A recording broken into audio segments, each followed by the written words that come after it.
Maybe you've never heard of Ambrose Small, but once upon a time, he was a big deal in this province and in its capital city.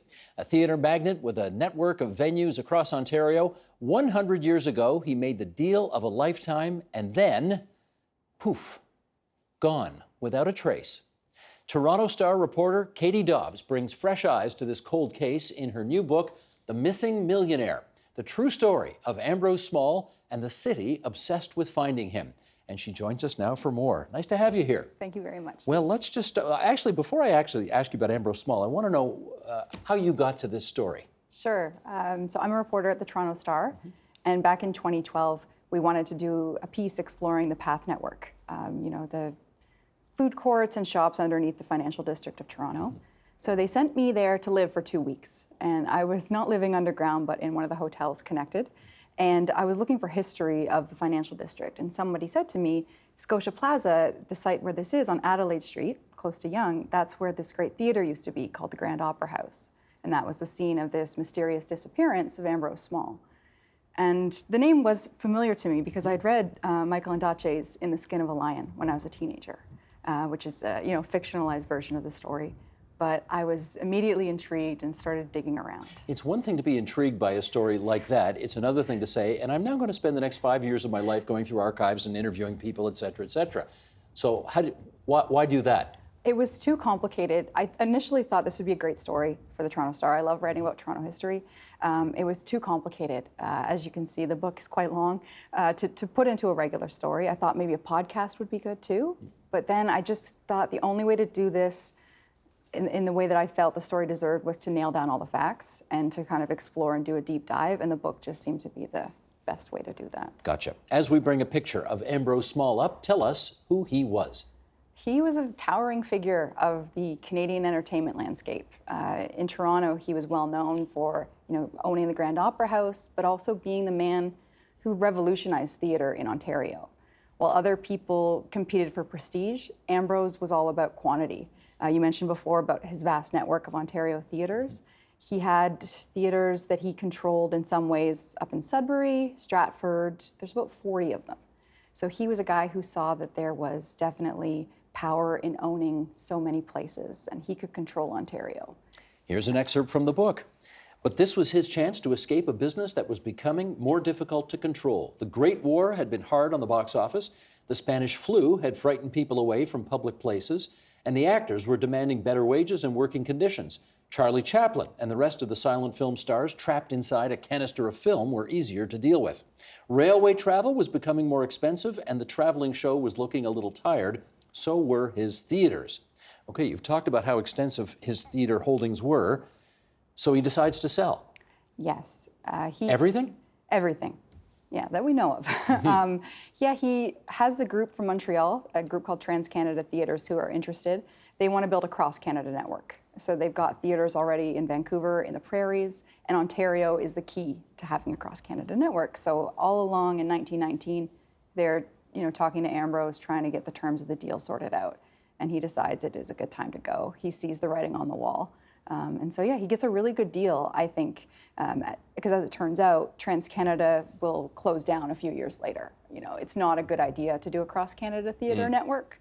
It's why most of the theatre circuits at that time were aligned with the States. It was just easier to travel north-south than east-west in this country. So he cashes out in the nick of time and makes how much money? $1.75 million. Which in today's terms would be how much? Oh, I have it in the book. I think it's about 60 million at least. It's good chunk of change. Yeah, it's probably more than that too. But he just wants to get out, and he gets out at a great time. 100 years ago today, December 2nd, 1919, what happened? So he has got the final paperwork sorted out the day before, December 1st. He wakes up December 2nd, goes back to the theater to just finish up a few things, pops out for a shave, meets his wife and lawyer for lunch. At some point that day, he deposits a check for $1 million in the bank. And then his lawyer comes by at 5:30 p.m., picks up his payment for the deal, and he's the last person we know of that sees Ambrose Small alive. His wife was expecting him home for dinner at 6:30 p.m. in their Rosedale mansion, and when he doesn't show up, she starts to get worried. And the interesting thing is that Ambrose was known to not show up. He's a bit of a known carouser. He has a mistress, and his wife knows about it. So layered through all of this intrigue is a very complicated personal life too. And nobody saw him after that? There were claims, like people would say, oh, I saw Ambrose on Yonge Street. He was, being held down in the backseat of a car. There were dozens of people who claimed to have seen Ambrose, but no reputable sightings that police could ever confirm. Why do you think his disappearance took on such mythic proportions? I think it's because he was a man already of great mythology. As he rose to prominence, he got a reputation for being a very vindictive, mean-spirited guy, always out to win, always out to make money. So he was this towering figure, and he was known to not treat people very well. And so he was also a guy that, I think in Toronto at that time, he was our sort of millionaire. I think the city was very proud that this guy at the center of all this, even if he's a bit of a, not such a nice guy, he was someone who was making it happen. He was this entrepreneurial guy, and he lived in a mysterious ways all the time. He was always being very secretive about business deals. So when he went missing, people knew that he had a lot of enemies, and people knew that there were a lot of people who, might want to get that money from him. And so, it became quite a hunt and an obsession.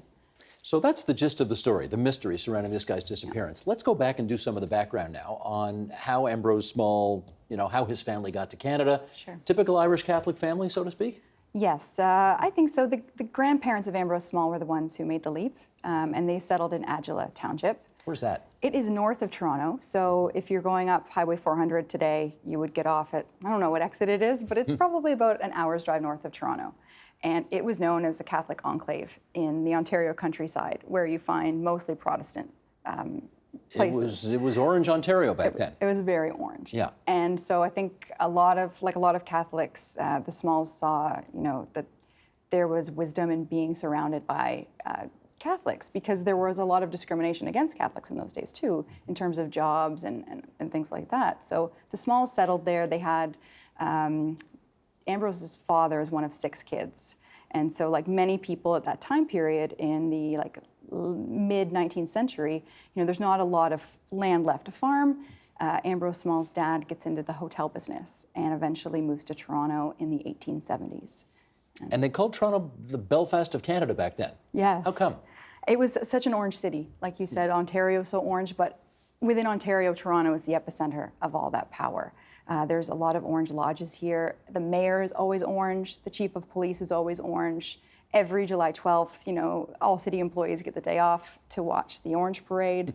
It's just soaked into the city in those days. And so the Smalls are not, they're Catholic. Ambrose's father is Catholic, but they don't necessarily, they're not fervent about it. Like they're business people, and they mostly are concerned with, making money, getting their kids into some good schools. Ambrose attended De La Salle, which is a private Catholic boys' school. 10 minutes from here. That's right. Yeah. Back in the day, it was on 10 minutes from the theater. It was on Adelaide Street. So, he was growing up in this world. His father eventually got a hotel next to the Grand Opera House, and that's how these two worlds collide. What happened to his father's money when they moved to Toronto? Yeah, I mean, his father did. He got along just fine, but it was more. He invested a lot of his money in the businesses. So he opened this hotel and saloon. He later opened a liquor store in the ward on Elizabeth Street. Most of his money went into the businesses. But interesting thing about him is his wife died. So Ambrose Small's mother dies when, Ambrose is about 25. And that brings the Corman family into the picture. That's right. And so in some ways it's like solidifying this money. But Ambrose Small's father, Dan, marries a woman named, oh my goodness, Josephine Corman. There's so many Cormans, I sometimes forget.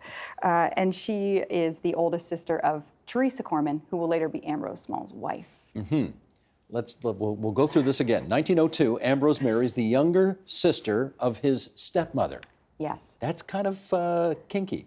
It's a bit weird, yes. Okay, I'm going to read something here. You wrote this about Theresa Corman Small.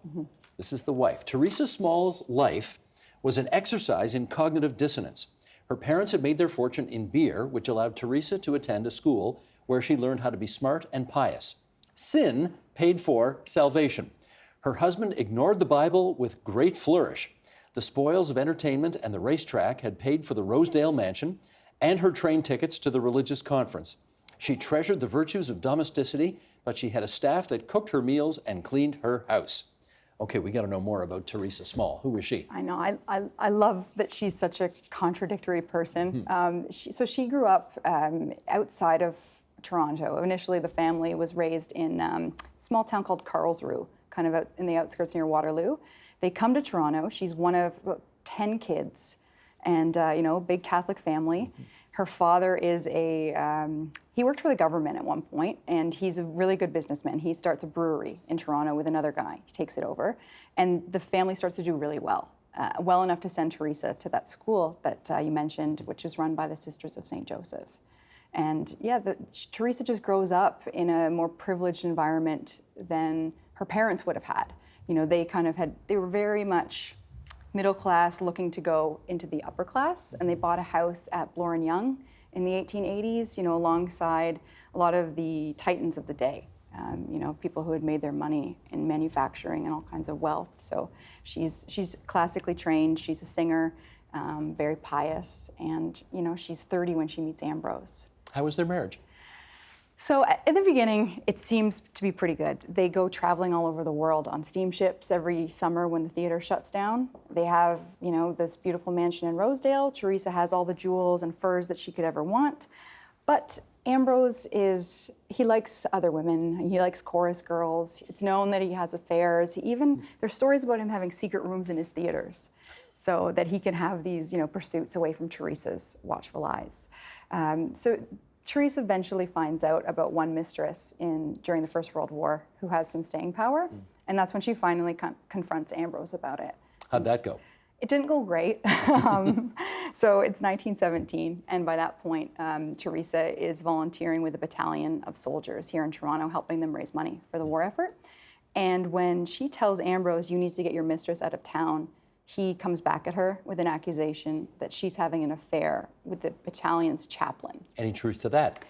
It's interesting. Theresa and the chaplain always denied it, but in one of the OPP investigatory notes at the end of the book, the investigator says, someone in the battalion came to me and did say that, this man basically did confirm this. But for all of their lives, the people involved always denied it. With Ambrose and his mistress, it was out in the open. But Theresa, this is she's a paragon. Yes. And she's really well placed in charitable Toronto and Rosedale. This is a horrifying accusation. And I think it's one of the many things that will kind of come to haunt her. Let me go off the path just for a second, because I'm curious. Your shoe leather detective work here, you talk about an OPP report from 100 years ago. Right. Where do you even find that stuff? In the wonderful Ontario archives. There's so many great archives that help me with this book, but a lot of the court documents and anything to do with the OPP, that's all the Ontario archives. City archives had a lot of gems. A lot of the religious organizations affiliated with Theresa Small also had some great finds, so I love that stuff. Okay, you've told us that Ambrose had a rather colorful private life. Did we put this picture up of who's that? That's Clara, so that's the wartime mistress. She's the one you just referred to. Yeah. Now, how many, did he step out a lot? So this is the only one that comes out in terms of the archives. But I know from letters that Clara wrote to Ambrose, she's writing him in 1918, 1919, and she's telling him to stay away from other women. So the mistress is worried about Ambrose going away with other women. So I think it's well known. And certainly in memoirs of other theater people at the time, it's referenced. But I don't have any other names. But when he is closing the deal in Montreal, Clara writes Ambrose a letter and says, "You need to stay away from those rubbish women in Montreal." Those rubbish women in Montreal. Yeah. Isn't that great? Okay, if you're thinking about the theater scene in Toronto today, the Royal Alex, the Princess of Wales, the whatever they call the O'Keefe Centre now. What do they call it? The Sony Centre now? Is it the Meridian? Maybe. Sorry, you're right. yeah. You're right. I was going to call it the Hummingbird, but that's 3 names ago as well. The Grand Opera Theatre that he owned and ran, where did it stand in the panoply of theaters in town at the time? So when it was first built, it was the theater that announced that Toronto had arrived, that we could host, theater troupes from New York and London. So that was 1874.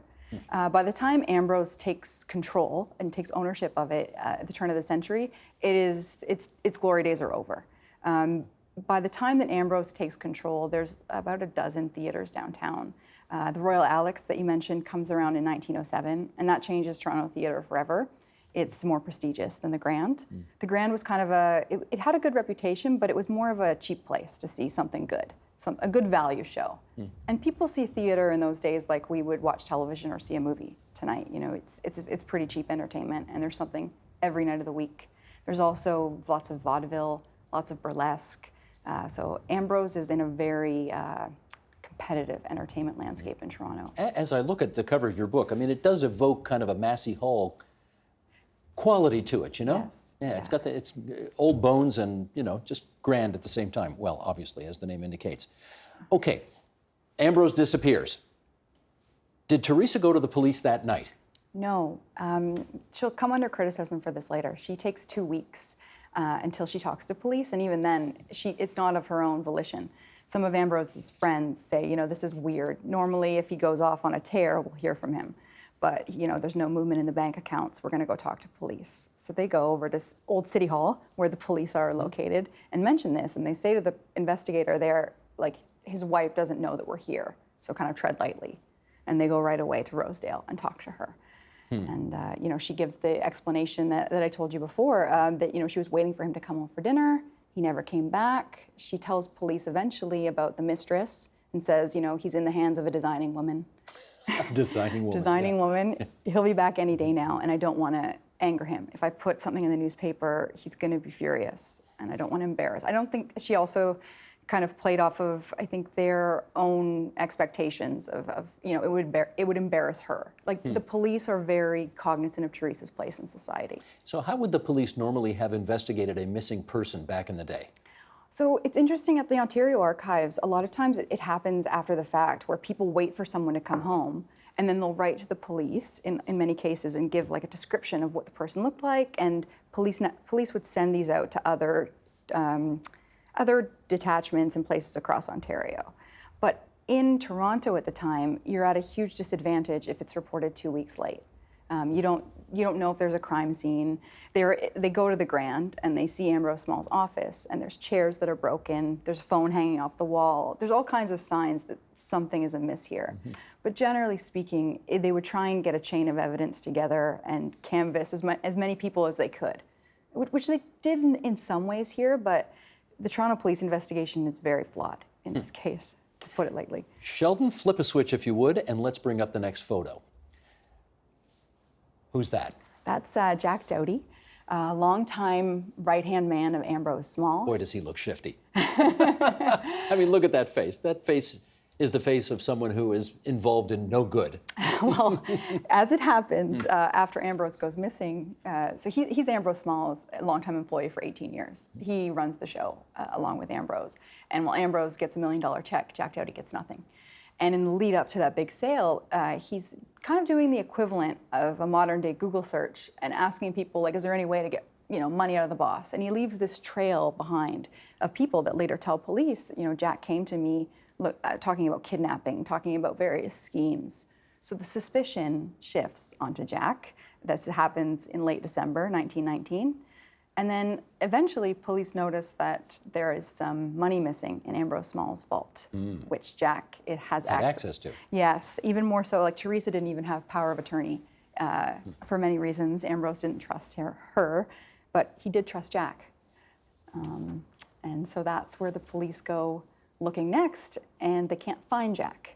He was supposed to be in Montreal, starting a job helping the new company that was taking over the network. And they said, well, we haven't seen him. You know, he went to Toronto on business late December, and he never reported back for duty. The plot thickens. Let's do one more excerpt from the book. In the 1920s, the newspapers were filled with serious stories about post-war reconstruction and Canada's quest for independence from Britain, but the public thirsted for scandal. It was the age of F. Scott Fitzgerald hedonism, of the outlandish feats of glamorized celebrities, of the sports heroics of idolized athletes, of the deeds and misdeeds of the famous, the notorious, and the obscure, one historian observed. And there was Ambrose Small, who was not so much a victim as a villain, the perfect low-stakes foil for the times. The story grew wilder every year with sightings, legal fights, and accusations. It never ended, so writes Katie Daubs. No one was ever charged with this, right? No. The closest that anything came was Jack Doughty was charged with theft. Police eventually found him living under a new identity in Oregon City. And they brought him back rather spectacularly on this cross-America train journey that my newspaper and many other newspapers covered with great zeal. And that is some of my favorite research in the book, is reading all this amazing language of those newspapers in that era that you mentioned. It's so splashy. And so he does come back. He stands trial for theft. He's found guilty. He's also charged with conspiracy to kidnap. But that charge, it's never taken up. One of the things I mentioned in the book is that Doughty had appealed the theft charge, and in I guess what could be seen as a quid pro quo, they said, while the trial wasn't entirely satisfactory, like, we're just not going to push this conspiracy to kidnap charge. And I think partially because they didn't have a body. Yeah. So they knew that they probably weren't going to get a conviction on it. But there definitely was suspicion that continued to hang over Jack Doughty for the rest of his life. Theresa ended up spending a lot of time in court too, right? Yeah. Over what? So initially, she wants to get the money. Right away, that $1 million in the bank, she says that actually Ambrose Small, she doesn't call him by his full name, but Ambrose and I made this deal that we were going to split that $1 million check. And here's a written agreement, conveniently saying exactly that thing. And she gets her way at first. A judge says, sure, that's fine, here's the money. And then Ambrose Small's sisters, who he was supporting, challenged that. And there's a big fight. It goes on for many years. First, the fight to declare him dead, and then the fight over the will. And Theresa does win, in a sense. It's a settlement. The sisters bring up a lot of that gossip about that chaplain comes into the will case, and Theresa is just embarrassed. Some of the headlines, say like Theresa Small's home life aired in court. And she's this very tragic figure on the stand in her mourning black with a veil over, still over her face, and the woodland creatures on her arms. And it's really interesting to me to read that courtroom testimony because she's very, very shrewd, I think, in how she answers those questions. A lot of the lawyers are trying to figure out, just what the deal was between Ambrose and his wife with this money. And they never come out and say it, but there's this undercurrent that maybe there's something Theresa isn't saying. Maybe there's something we don't know. Well, let's just review maybe some of the top few theories as to why he disappeared. You want to go through them? Yeah, so right away, the one that Theresa brings up is the mistress. And Toronto police hope that that is the case. So they bring Clara Smith in from Minneapolis in early January 1920. And she comes in and is kind of distraught that Ambrose is missing. And right away, they kind of toss that out. She says she's willing to help them with whatever they need. She doesn't know where he is. That's one of the theories. The other theory is, of course, that he's been murdered by someone close to him. For the money. For the money. Or perhaps by maybe like a gang of socialists. Because this is 1919, there's a wave of anti-capitalist, that sort of, there's the general strike. Exactly, the general strike. Ambrose Small is like the stereotypical evil capitalist. Plutocrat of the day. Yeah, and he's not well liked. So that's one of the theories. And the other theory is maybe he's just gone off to be quiet somewhere else with his mistress or just having a quiet life. Having looked at this whole story over the past century, do you land on one of those explanations? I think he was definitely murdered. I just know that all that I've read about Ambrose in the archives, he was someone who went after every single dollar he was owed. So to have someone like that do so much work to get this $1 million check and then walk away from everything makes no sense to me. I think it's a very romantic theory, and I can see why it's so popular, but it's not. It doesn't make sense with the man that I found. You interviewed members of the Small family, members of the Corman family, the Doughty family. These are all descendants of the original players. Did they give you any insights? One interesting insight that I found from them all was how the story trickled down through the years. I mean, no one knows anything more, I think, than, everyone can have their own theories, but no one had any smoking gun evidence or here's a confession, nothing like that.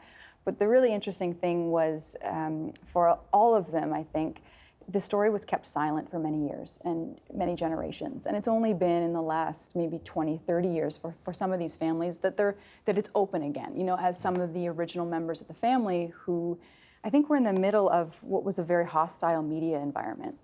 They just didn't want to talk about it. And I can see why that might be. And there was a real fear in talking about it. The one, I found Ambrose Small's niece, the daughter of his half-sister, Madeline. And she moved to Cape Cod eventually, and she changes her name. And when I called there, her grandson picked up the phone and said, you know, if my grandmother had heard your voicemail message that I had left earlier, she would have run and hid in the closet. She wanted nothing to do with this. Right. She was always worried that some gang of kidnappers would come for her. So there was a lot of fear. Understandable. Yeah. Woodward and Bernstein always said, follow the money. So where's the money? What happened to the money? So Theresa did get the bulk of it. And I think I mentioned the settlement before. She put a $100,000 fund into the courts for both Small sisters, so they lived off the interest of that. But Theresa did get the money. And what happened was after she died, there was another big fight over who would get the estate. And she died in the middle of the Great Depression. So a lot of the estate was wrapped up in real estate and stocks. And so they had a huge problem on their hands. A lot of it wasn't resolved until the 1950s, and it mostly evaporated. That's the great, I think, tragedy of this, and the irony of it is that if this is all over money, which I do think it was, it's gone. It's gone. It's gone. It just evaporated. Where is she buried, Theresa? Oh my goodness, is it St. Michael's Cemetery? Yeah. Yes, I just forgot the name, up at St. Clair. I'm not far from here, actually. Correct again. Yeah. And you went there. I did. And you did not find Ambrose Small buried next to her. No, I did not. And it's an interesting cemetery because you can only go on certain days because it's at St. Clair and Yonge, very busy intersection. It's only open on holidays. So I found Ambrose Small's father. He's at the back. Theresa Small is, right next to her parents, but she does no stone. And her sister is Ambrose Small's stepmother is buried in that same plot. And I found that fascinating, like the alliances in this family, even in death, there are these real fault lines, even in that cemetery, as to where people are and who's not there and who's buried with whom. Katie, we got less than a minute here, and I want you to read the dedication of your book, because it's different. To the reporters who told this story the first time around, and the archivists and librarians who kept it safe. Now, most people dedicate a book to, a spouse or a family member or parents or whatever. That's unusual. Why'd you do that?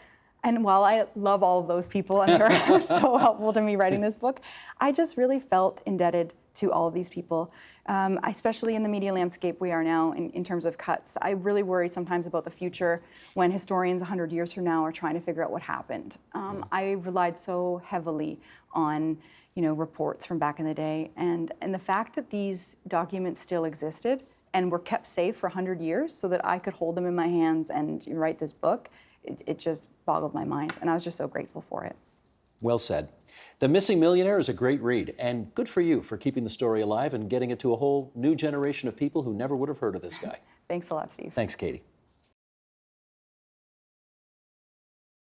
The Agenda with Steve Paikin is brought to you by the Chartered Professional Accountants of Ontario. CPA Ontario is a regulator, an educator, a thought leader, and an advocate. We protect the public. We advance our profession. We guide our CPAs. We are CPA Ontario. And by viewers like you. Thank you.